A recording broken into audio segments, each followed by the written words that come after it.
تو تاریخ یہ کہتی ہے کہ جناب سلمان کا سر ان کے خادم جناب زازان کے ساتھ ہوا، تو جناب سلمان نے اپنے خادم جناب زازان کو وصیت کی کہ زازان خبردار میرا غسل کفن دفن نہ کرنا۔ کہا کہ اے میرے آقا میرے سردار کیوں؟ کہا اس لیے کہ میرا غسل کفن دفن وہی کرے گا جس نے پیغمبر کا غسل کفن دفن کیا۔ کہا ہے میرے آقا میرے سردار علی تو مدینے میں ہیں، کب مولا کو اطلاع دی جائے گی، کب مولا مدینے سے چلیں گے، کب عراق پہنچیں گے، کب آ کر مدائن پہنچیں گے؟ 3.5 سے 4,000 کلومیٹر کا سفر ہے، کیسے طے کر کے مولا جہاں پہنچیں گے؟ تو جناب سلمان نے ارشاد فرمایا کہ خبردار مجھ سے سچے پیغمبر نے سچا وعدہ کیا تھا کہ جو میرا غسل کفن دفن کرے گا سلمان تمہارا بھی وہی کرے گا۔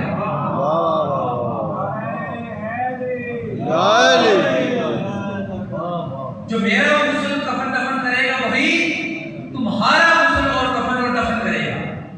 اب یہ کہہ کر جناب سلمان کی روح پرواز کر گئی۔ اب جناب زازان سوچنے لگے کہ مولا کو کیسے اطلاع دی جائے؟ پہلے یہاں سے کوئی مدینے جائے گا، 3 سے 4,000 کلومیٹر کا سفر طے کر کے مولا کو اطلاع دے گا، پھر وہاں سے مولا آئیں گے، پتہ نہیں کتنا وقت گزر جائے گا، پھر آ کر غسل دیں گے، کفن دیں گے، دفن کریں گے۔ ابھی یہ سوچ ہی رہے تھے کہ واجب دروازے پر دستک جناب زازان نے کہا کہ من انتا، دروازے پر کون ہے؟ تو باہر سے آواز آئی اے زازان کیا سوچ رہا ہے؟ میں تیرا مولا علی بن ابی طالب۔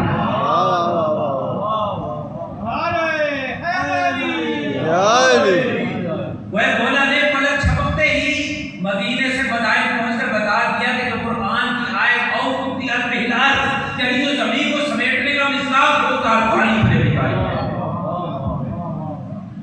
یاد رکھیے کہ ہماری عقیدہ ہے کہ ہم جب بھی یا علی کہتے ہیں تو ہمارا مولا ہماری مدد کے لیے ضرور آتا ہے، چاہے کہیں بھی ہوں، چاہے آپ ایران میں ہوں، عراق میں ہوں، پاکستان میں ہوں، ملتان میں ہوں، لاہور ہوں، کہیں بھی ہوں، جب ہم یا علی مدد کہتے ہیں تو ہمارا عقیدہ ہے کہ مولا ہماری مدد کو ضرور آتے ہیں۔ حالانکہ آپ جانتے ہیں کہ مولا کا روزہ کہاں پہ ہے؟ بولیے گا نجف میں ہے۔ ملتان سے نجف کا فاصلہ تقریباً 3,500 کلومیٹر ہے، لیکن ادھر ہم یا علی مدد کہتے ہیں فوراً مولا کی مدد حاصل ہو جاتی ہے۔ اور یاد رکھیے کہ یہ بات تو صرف میں مولا کے لیے بیان کر رہا ہوں، تمام اہل بیت اس آیت کا مصداق ہے۔ جہاں بھی مجلس عزا برپا ہوتی ہے وہاں سے مولا علی ہی نہیں آتے بلکہ جناب سیدہ بھی تشریف لاتے ہیں۔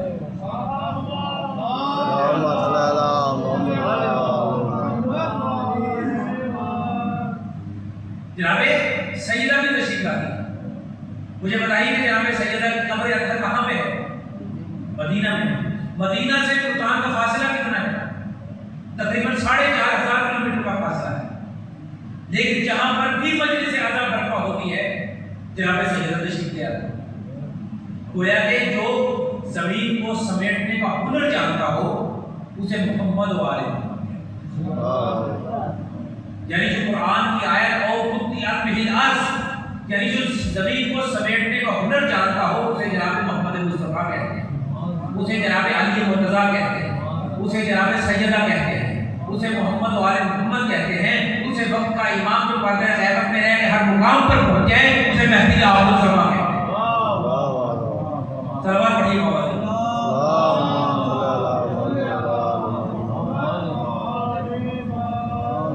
اس کے بعد قرآن کیا ارشاد فرماتا ہے؟ اللہ نے کیا ارشاد فرمایا کہ وَلَوْ أَنَّ الْقُرْآنَ سُيِّرَتْ بِهِ الْجِبَالُ، کہ اس قرآن کے ذریعے سے کیا کام کیا جا سکتا ہے؟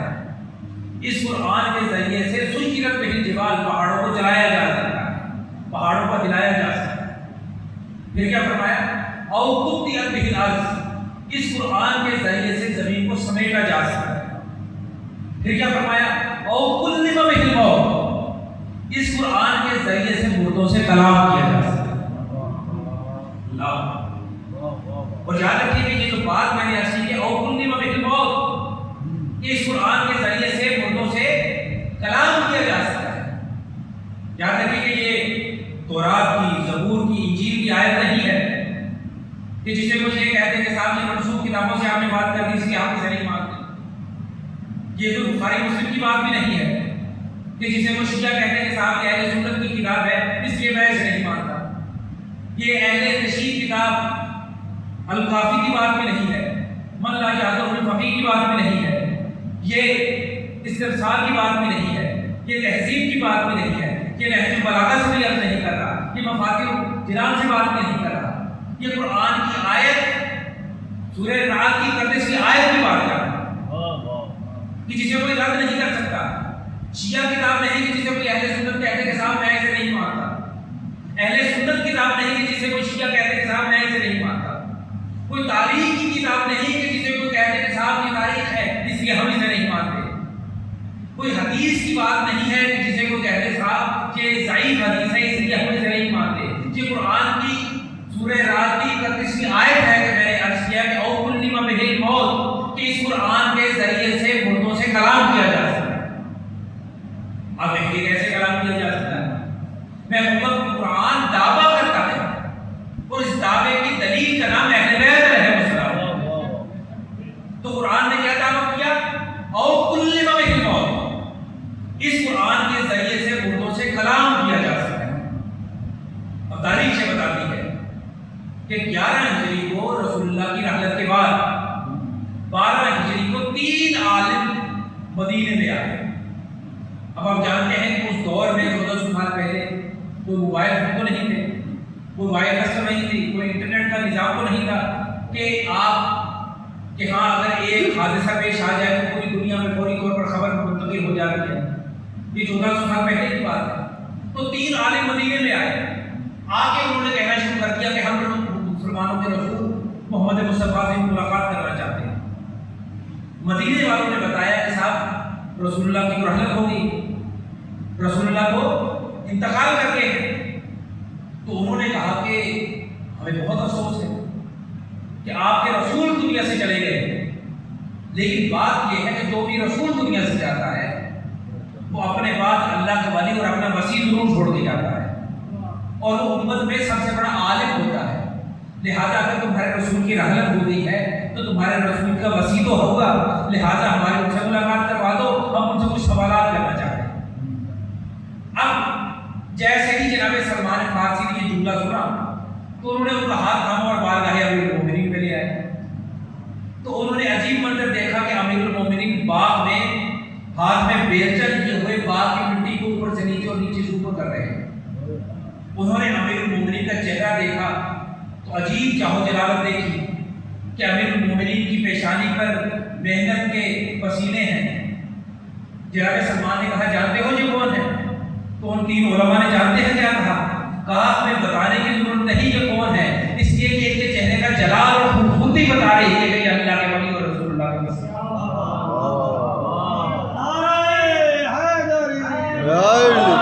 کہا کہ ان کی آنکھوں کی علم کی گنگناتی ہوئی مسکراہٹیں بتا رہی ہیں کہ یہ اللہ کے ولی اور رسول اللہ کے وسیع. امیر المومنین کی بارگاہ میں حاضر ہوئے، کہنے لگے کہ ہم 3 عالم ہیں، ہمیں سے ایک عالم وہ ہے جو موسوی عالم ہے، ایک عالم وہ ہے جو داؤدی عالم ہے، اور جو تیسرا عالم ہے وہ عیسوی عالم ہے. یعنی ایک حضرت موسیٰ کا ماننے والا تھا، ایک حضرت داؤد کا ماننے والا تھا، اور تیسرا حضرت عیسیٰ کا ماننے والا تھا. یہ 3 عالم حضرت امیر کی بارگاہ میں حاضر ہوئے اور کہنے لگے کہ یہ ہمارا سوال ہے، آپ ہمارے سوال کا جواب دے دیں، ہم آپ کے سامنے آپ کے اللہ کو بھی مانیں گے، آپ کے رسول کو بھی مانیں گے، اور آپ کی ولایت کا اقرار بھی کریں گے. انہوں نے کہا پوچھو کیا پوچھنا چاہتے ہیں؟ کہا تمہارے رسول کی حدیث ہے آئی کہ علماء امتی افضل من انبیاء بنی اسرائیل. حضرت موسیٰ کے ماننے والے عالم نے کیا کہا کہ آپ کے رسول کی یہ حدیث ہے کہ میری امت کا جو عالم ہے وہ بنی اسرائیل کے انبیاء سے بھی زیادہ افضل ہے. جو فرمائے یعنی میری امت کا عالم بنی اسرائیل کے 30,000 انبیاء گزرے ہیں. کہا کہ میری امت کا ایک عالم بنی اسرائیل کے 30,000 انبیاء سے بھی افضل ہے. اور یہ سوال خود کر رہا ہے حضرت موسیٰ کا ماننے والا، اور حضرت موسیٰ خود بنی اسرائیل کے انبیاء میں سے. تو اب وہ حضرت موسیٰ کا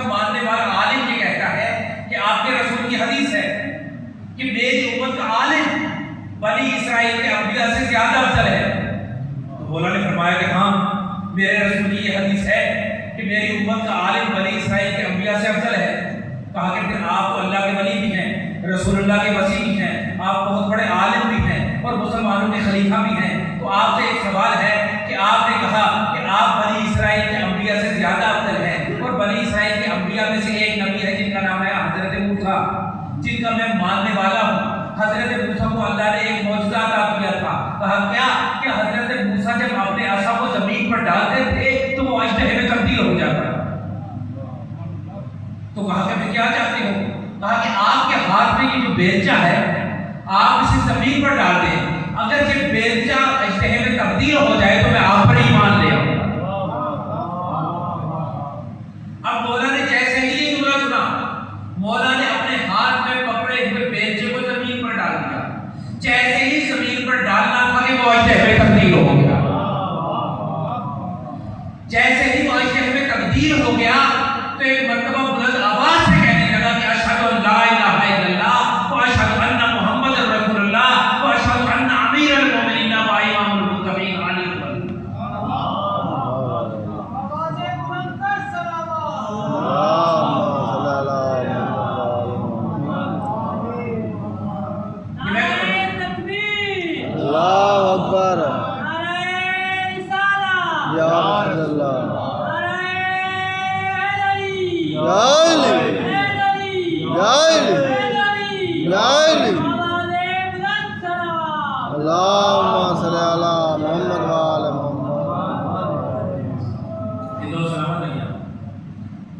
اسی جذبہ ولایت کو اپنے دلوں میں محفوظ رکھیے، کیوں؟ اس لیے کہ یہ ولایت ہے جو تمام اعمال کی قبولیت کی ضمانت۔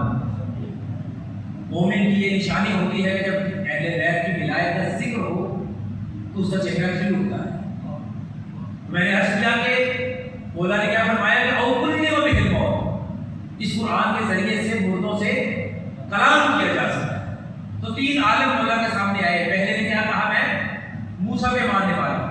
اس نے کہا کہ اگر یہ بیلچہ اژدہے میں تبدیل ہو جائے تو میں آپ کی ولایت کا اقرار کروں گا۔ جب اس نے دیکھا کہ اژدہے میں تبدیل ہو گیا بیلچہ، اس نے بولا کہ ولایت کا اقرار کروں۔ واہ واہ۔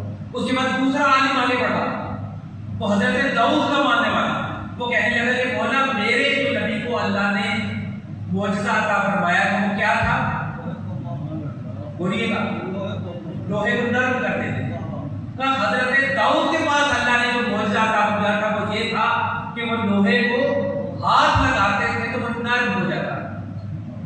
سورہ سبا میں اللہ ارشاد فرماتا ہے کہ اعلنا له الحدید، کہ حضرت داؤد جب لوہے کو ہاتھ لگاتے تو وہ موم کی طرح نرم ہو جاتا۔ تو وہاں یہ آئی کہ آپ اللہ کے ولی رسول اللہ کے وصی ہیں، آپ کے ہاتھ میں یہ جو بیلچہ ہے اس کے اوپر لوہا لگا ہوا ہے، اگر آپ اس لوہے کو ہاتھ لگائیں اور یہ نرم موم کی طرح تبدیل ہو جائے تو میں مان لوں گا کہ اللہ ایک ہے، محمد اللہ کے رسول ہیں اور آپ اللہ کے ولی اور رسول اللہ کے وصی ہیں۔ اب مولا نے ارشاد فرمایا کہ تم یہ دیکھنا چاہتے ہو کہ کیسے یہ لوہے نرم موم میں تبدیل ہوتا ہے، تو یہ کام میرے کرنے کی ضرورت نہیں، اس لوہے کو تم اپنے ہاتھ سے بس کرو، اس لوہے کو تم ہاتھ لگاؤ، جب تم اسے ہاتھ لگاؤ کہ میں اس لوہے کو حکم دوں گا کہ نرم موم کی طرح تبدیل ہو۔ اب جیسے ہی اس نے بیلچے کو اپنے ہاتھ میں دیا اور بیلچے کے لوہے کو اس نے تھاما تو وہ نرم موم کی طرح تبدیل ہو گیا۔ جیسے ہی وہ نرم موم کی طرح تبدیل ہو گیا تو ایک مرتبہ بلند آواز سے کہنے لگا کہ میں گواہی دیتا ہوں کہ اللہ ایک ہے، محمد اللہ کے آخری رسول ہیں اور آپ اللہ کے ولی اور رسول اللہ کے وصی ہیں۔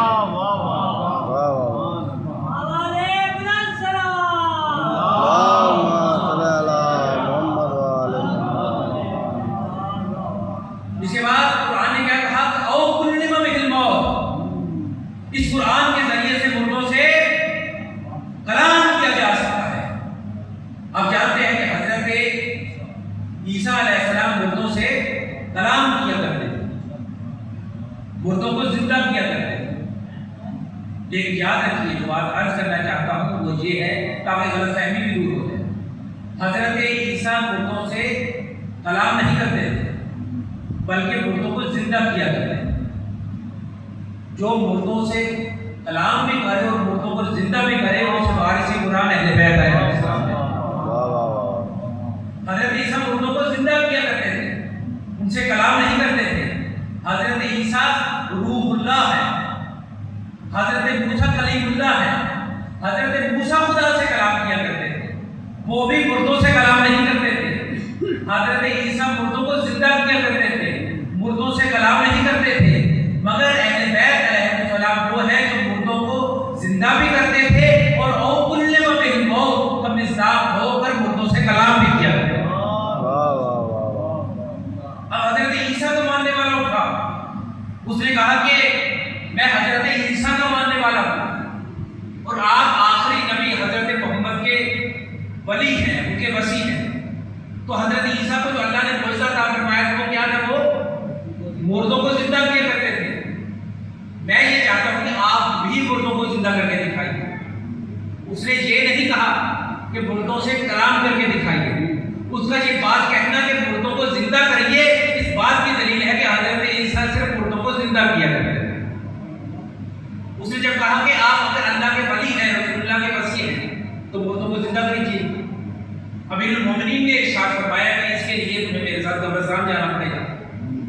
اب تاریخ یہ کہتی ہے کہ امیر المومنین قبرستان گئے، جیسے ہی قبرستان پہنچے تو ایک قبر کے پاس کھڑے ہو کر میرے مولا نے ایک قبر کو ٹھوکر ماری۔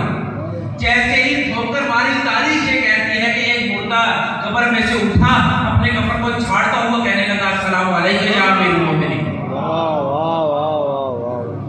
کہ اے اللہ کے ولی آپ پر میرا سلام ہے، اور کہنے لگا کہ اے اللہ کے ولی اور رسول اللہ کے وصی، میں تو صدیوں سے انتظار کر رہا تھا کہ کب آپ آئیں گے، کب مجھے آ کر زندہ کریں گے، اور کب میں آپ کی ولایت میں اقرار کروں گا۔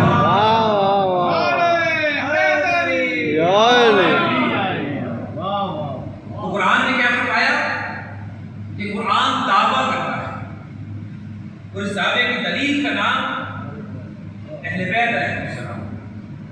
قرآن نے دعویٰ کیا کہ سجرت بہ الجبال، اس قرآن کے ذریعے سے پہاڑوں کو سمیٹا جا سکتا ہے۔ اہل بیت نے زمین کو سمیٹ کر بتایا، پہاڑوں کو ہلا کر بتایا۔ اہل بیت نے مردوں سے کلام کر کے بتایا کہ قرآن کی اس آیت کا اگر کوئی مصداق ہے تو وہ ہم محمد اہل بیت محمد علیہ السلام۔ بس اللہ کتاب میں وقت میں گنجائش نہیں ہے، جو وقت درکار تھا اس میں آپ کی خدمت میں بس قرآن کی اس آیت کا ایک حصہ آپ کی خدمت میں پیش کیا۔ اگر صرف اس آیت پر گفتگو کی جائے تو 10 تقاریر اس ایک آیت پر ہی ہو سکتی، لیکن چونکہ وقت کے دامن میں گنجائش نہیں ہوتی، اس کی کوشش ہوتی ہے کہ کم وقت میں زیادہ سے زیادہ مطالب آپ کی خدمت کر سکیں۔ اب جانتے ہیں کہ ماہ سفر کا آغاز ہو چکا ہے، اور یہ وہ مہینہ ہے کہ جب اہل بیت علیہ السلام کو کربلا سے کوفہ، کوفہ سے شام کی جانب لے جایا ہے۔ یہ سفر کا مہینہ وہ مہینہ ہے کہ جب اہل بیت علیہ السلام شام میں داخل ہوئے، شام کے بازار میں داخل ہوئے، اور اہل بیت کو یزید کے دربار میں لے کے جایا ہے۔ اللہ تعالیٰ جب بھی عزاداری کے لیے آپ آئیں اور بیٹھیں تو یہ مت تصور کریں کہ صرف آپ ہی یہاں بیٹھیں۔ جب بھی محمد و اہل بیت محمد کا ذکر ہوتا ہے، یہ مصیبت بیان ہوتی ہے، تو مدینے سے جناب سیدہ اپنی ٹوٹی ہوئی قبر چھوڑ کر آ جاتی ہے، اور صرف جناب سیدہ ہی نہیں آتی بلکہ شام والی بیوی بھی آ جاتی ہے۔ تو صرف شام والی بیوی ہی نہیں آتی بلکہ میرے مولا حسین کی 4 سالہ بیٹی جناب سکینہ بھی آتی ہے۔ اور جب بیوی آتی ہیں اور آ کر دیکھتی ہیں کہ میرے بابا کے عزادار بیٹھے ہوئے ہیں، ان کی آنکھوں سے آنسو بہہ رہے ہیں، اور وہ اہل بیت کے غم میں ماتم کر رہے ہیں، آنسو بہا رہے ہیں، ہائے حسین کر رہے ہیں، تو بی بی اپنی پھوپھی سے پوچھتی ہیں کہ پھوپھی اماں، یہ عزادار جو رو رہے ہیں کیا یہ کربلا کے میدان میں موجود ہے؟ تو بی بی کہتی ہے نہیں، تو پھر بھی کہتی ہے کہ کیا انہوں نے میرے بابا کا گلا کٹتے ہوئے دیکھا تھا؟ اللہ کی آوازوں پر رحمت نازل کرے۔ بیوی پوچھتی ہے کہ اماں کیا انہوں نے میرے بابا کا کٹتا ہوا گلا دیکھا تھا؟ تو بیوی کہتی ہے نہیں۔ پھر بیوی کہتی ہے کہ کیا انہوں نے میرے بھیا علی اکبر کے سینے پر چلتے ہوئی پرچی دیکھی؟ تو بیوی کہتی ہے نہیں۔ پھر بیوی کہتی ہے کہ اماں کیا انہوں نے میرے بھیا علی اصغر کے گلے پر چلتا ہوا تیر دیکھا تھا؟ تو بیوی کہتی ہے نہیں۔ پھر حسین کی 4 سالہ بیٹی پوچھتی ہے کہ پھوپھی اماں کیا انہوں نے میرے چچا عباس کے بازوؤں کو کٹتے ہوئے دیکھا تھا؟ تو بیوی کہتی ہے نہیں۔ تو کہتی ہے پھوپھی اماں یہ پھر بھی آنسو بہا رہے ہیں، یہ کون ہے؟ تو بیوی کہتی ہے بیٹی یہ تیرے بابا کے عزادار ہے۔ تو بیوی کہتی ہے یہ میرے بابا سے اتنی محبت کرتے ہیں۔ بیوی آپ کرتے ہوئے کہتی ہے کہ کاش پھوپھی اماں یہ عزادار کربلا کے میدان میں ہوتے تو میرے بابا کا گلا نہ کٹتا۔ پھوپھی اماں اگر یہ عزادار کربلا کے میدان میں ہوتے تو میرے چچا کے بازو نہ کٹتے۔ عاشق اللہ محمد و آل محمد آپ کی آنکھوں پر رحمت نازل کرے۔ عزاداروں اہل بیت علیہ السلام نے روتی ہوئی آنکھوں کے لیے ارشاد فرمایا ہے کہ من بقا او تبقا او تبا کا وجبت لہ الجنہ، کہ جو ہمارے غم میں روتا ہے کیا رلاتا ہے، یہ رونے جیسی صورت بناتا ہے، اللہ اس کے لیے جنت کو واجب قرار دیتا ہے۔ آخر آپ کے لیے اہل بیت کا غم سن کر آپ کی آنکھوں سے آنسو جاری ہو جائے تو آپ کے لیے اللہ جنت کو واجب قرار دیتا ہے، لیکن اگر آپ کی آنکھوں سے اہل بیت کا غم سن کر آنسو جاری نہ بھی ہو تو بس رونے جیسی صورت بنا لے، محمد والے محمد اتنے قریب ہیں کہ اس کے لیے بھی جنت کو واجب قرار دیتے ہیں۔ بس عزاداروں مسائل کو چھوڑ کر آخری جملہ کہنے لگا ہوں۔ عزاداروں یاد رکھیے کہ کربلا کا جو محاذ ہے یہ 2 محاذوں پر مبنی ہے۔ ایک محاذ وہ ہے جو 10 محرم تک کے لیے تھا، جو شہادت حسین تک تھا، مگر جو دوسرا محاذ ہے وہ 10 محرم کے بعد شروع ہوتا ہے، کہ جس کا قافلہ آج شام کے لیے روانہ ہو گیا، جو شام میں داخل ہو گیا تھا۔ عزاداروں اس قافلے کی سپہ سالار کا نام جناب زینب سلام اللہ علیہ ہے۔ بس میں ایک روایت آپ کی خدمت میں پیش کرنا چاہتا ہوں، اگر ہو سکے تو آپ مجھ سے صرف 2 آنسو بہا لیجیے گا، جنت کے آپ حقدار ہو جائیں گے۔ اور یہ تصور کیجیے گا کہ ہم جناب ثانیہ زہرا کے حضور کھڑے ہیں، ہمارے سر جھکے ہوئے ہیں، ہم ہاتھ جوڑے ہوئے سر جھکائے ہوئے بی بی کی بارگاہ میں کھڑے ہیں، اور بی بی سے صرف ایک بات کہہ رہے ہیں کہ بی بی آپ ہمیں حکم دے دیجئے، ہم اپنے سر آپ کے لیے فدا کر دیں گے۔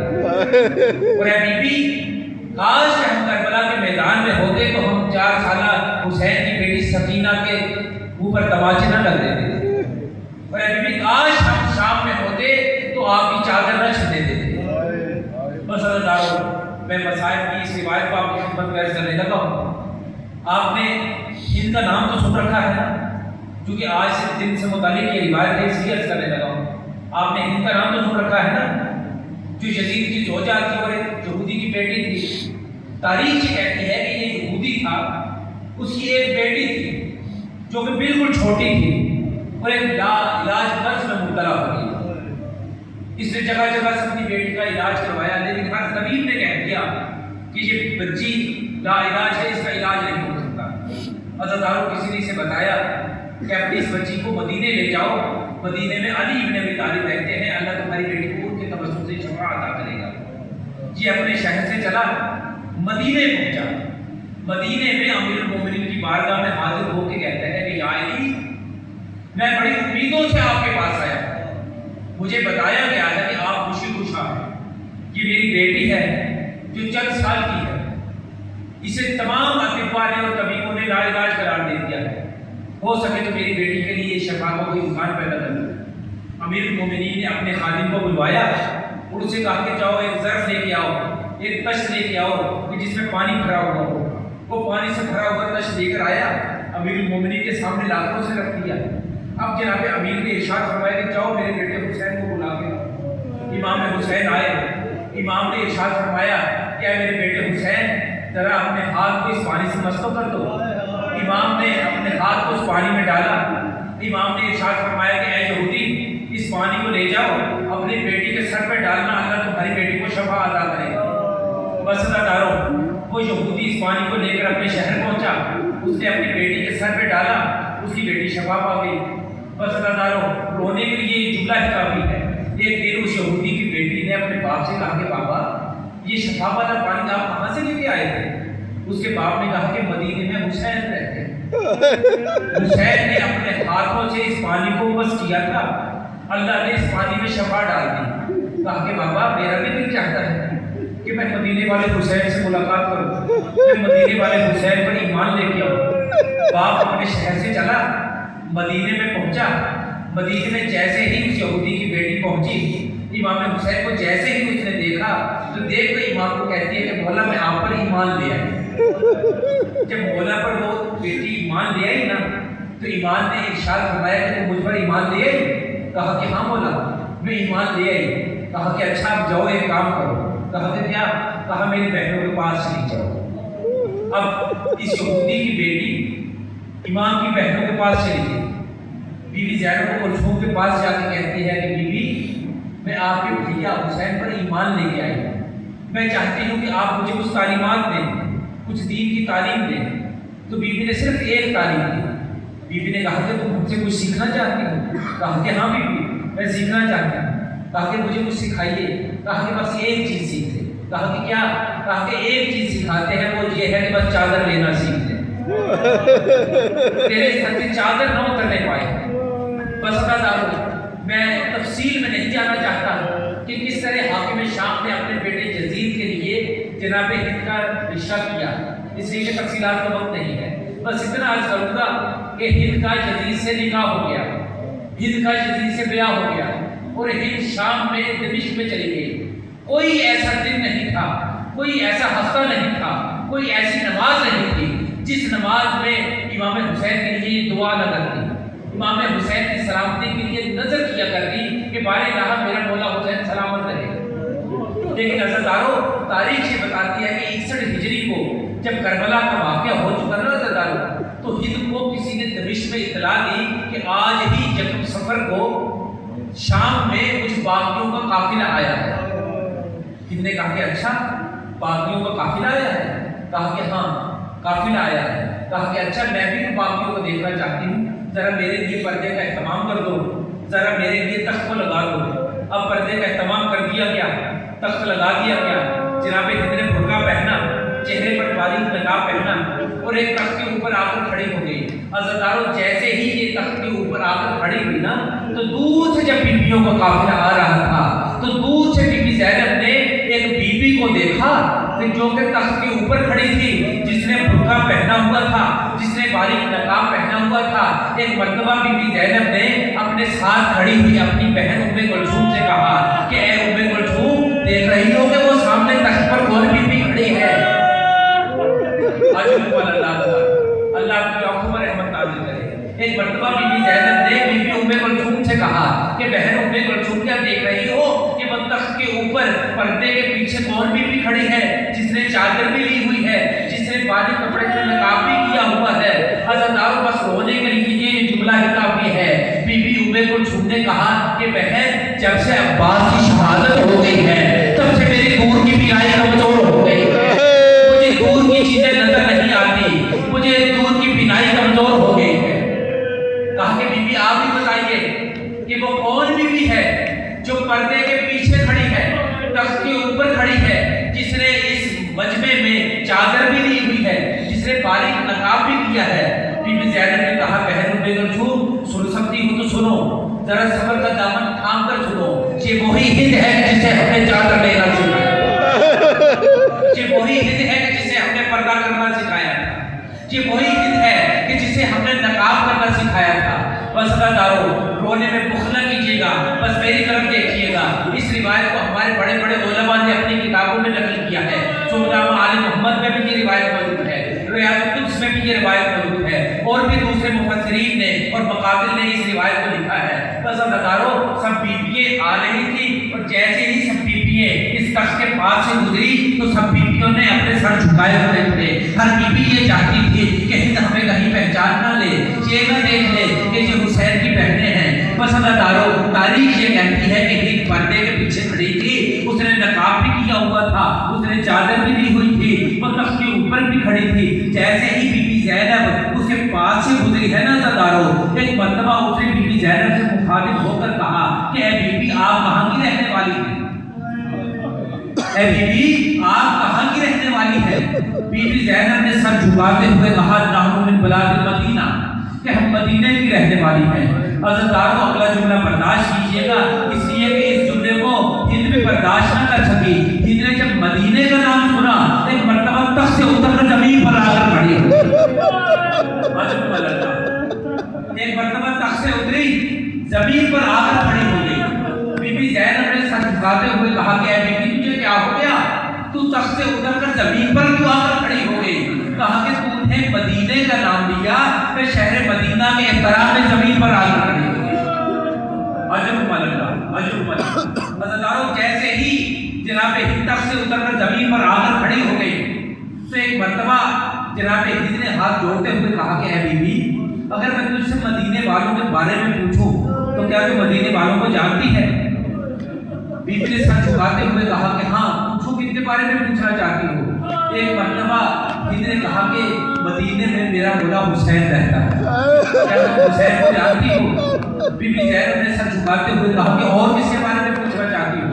کہا مدینے میں میرے مولا حسین کا ایک بیٹا ہے جن کا نام زین العابدین ہے، جن کا نام سید الساجدین ہے، وہ غیر کا پیغمبر ہے، وہ عبادت کا مرکز ہے۔ کہا اور کس کے بارے میں پوچھنا چاہتی ہو؟ کہا کہ مدینے میں میرے مولا حسین کا ایک بیٹا ہے جن کا نام علی اکبر ہے، وہ بڑا خوبصورت ہے، وہ شبیہ رسالت ہے، وہ ہم شکل پیغمبر ہے۔ کہا اور کس کے بارے میں پوچھنا چاہتی ہو؟ کہا کہ میرے مولا حسین کا ایک بھائی ہے جس کا نام عباس ہے، غیرت کا پیغمبر ہے، بڑا ہی شجاع ہے۔ بس عزتدارو یہ کہہ کر ہند خاموش ہو گئی۔ جب ہند خاموش ہوئی نا تو بی بی نے سر جھکا کر ایک جملہ کہا، برداشت کر لیں گے جملہ؟ بس کر دوں میں آپ کی خدمت میں، آپ کی آنکھیں بند ہو گئی ہے، پتہ نہیں آپ برداشت کر سکیں گے یا نہیں کر سکیں گے۔ عزتدارو ایک مرتبہ بی بی نے زینب نے سر جھکا کر کہا کیا حسین کی بہنوں کے بارے میں نہیں پوچھیں گے؟ کہا کیا حسین کی بہنوں کے بارے میں نہیں پوچھے گی؟ ایک مرتبہ ہند نے جلال کے عالم میں آ کر کہا کہ خبردار ہے بی بی، خبردار میری بیویوں کا نام نہ لینا، اس لیے کہ یہ شرابی کا دربار ہے، وہ علی کی بیٹیاں ہیں۔ اے بی بی تو مدینے کی رہنے والی ہے، تجھے پھر بھی پتہ نہیں ان کی ماں کا جنازہ رات کے اندھیرے میں اٹھا تھا۔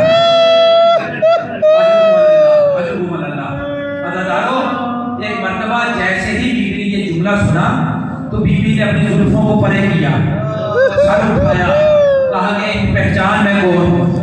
کہا کہ میں حسین کی بہن زینب ہوں، یہ ام کلثوم ہے، یہ ام لیلا ہے، یہ رباب ہے، یہ حسین کی 4 سالہ بیٹی سکینہ ہے۔ عزتدارو جیسے ہی ہند نے یہ جملہ سنا ایک مرتبہ ماتم کرتے ہوئے اس نے اپنے سر پر سے چادر اتار دی، اپنے نقاب کو اتار دیا اور کہنے لگے کہ آئین آئین الحسین، آئین آئین العباس، حسین کہاں چلے گئے، عباس کہاں چلے گئے، علی اکبر کہاں چلے گئے۔ بس عزتدارو آخری جملہ کہنے لگا، ایک مرتبہ اپنے سر پر سے چادر اتاری اور چادر اتارنے کے بعد یزید کے دربار میں ہند داخل ہو گئی۔ داخل ہو کر کہتی ہے کہ اے یزید خدا تجھ پر لعنت کرے، علی کی بیٹیوں کو دربار میں لے آیا، خدا تجھ پر لعنت کرے، تو میری شادیوں کو دربار میں لے آیا، خدا تیرا بیڑا غرق کرے، خدا تجھ پر لعنت کرے۔ اب یزید نے جب دیکھا نا کہ ہند کے سر پر چادر نہیں ہے، ہند کے چہرے پر نقاب نہیں ہے، تو جلدی سے منبر پر سے اترا اور اپنی آبا کو اتار کر ایک مرتبہ ہند کے سر پر ڈال دی۔ تجھے شرم نہیں آتی؟ تو غیروں کے مجمع میں آ گئی ہے، تیرے سر پر چادر نہیں ہے، تیرے سر پر چادر نہیں ہے، تیرے سر پر چادر نہیں ہے۔ ایک مرتبہ ہند نے یزید کی جانب دیکھا اور اس کی کباب کو اتار کر زمین پر پھینک دیا، کہا کہ خدا تجھ پر لعنت کرے، تجھے میری چادر کی تو بڑی فکر ہے، لیکن جنہوں نے مجھے پردہ کرنا سکھایا بازاروں میں لے آیا، تو انہیں درباروں میں لے آیا۔